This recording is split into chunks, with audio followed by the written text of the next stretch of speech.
Avevo 7 anni quando per la prima volta mi sono trovato a tu per tu con l'urlo di pietre. L'emozione che ho provato allora ha fatto nascere in me l'amore per la natura e la necessità di trovare una profonda connessione con essa.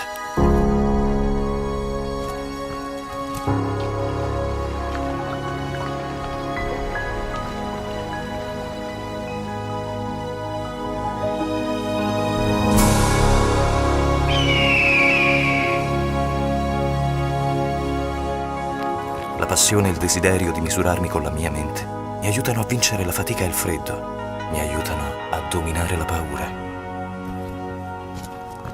Eccolo lì, siamo tu ed io.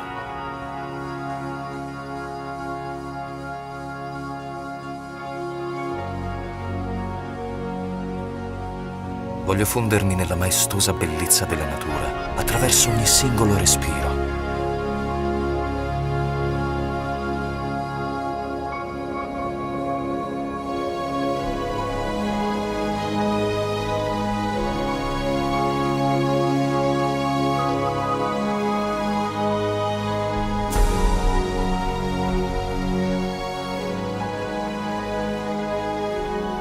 Dopo anni di attesa e allenamento, è finalmente giunto il momento. Ho grande rispetto e amore per la montagna. Grazie per il privilegio che mi stai dando.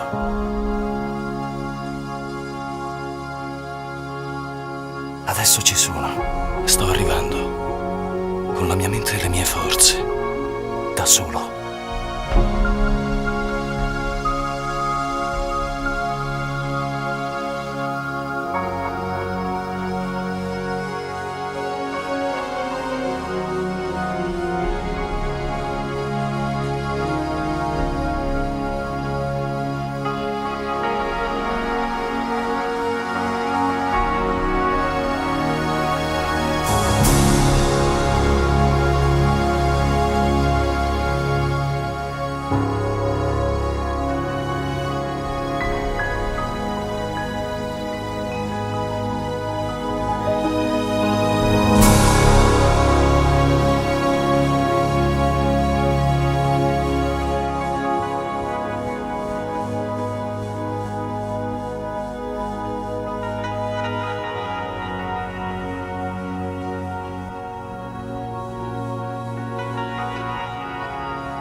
Yes!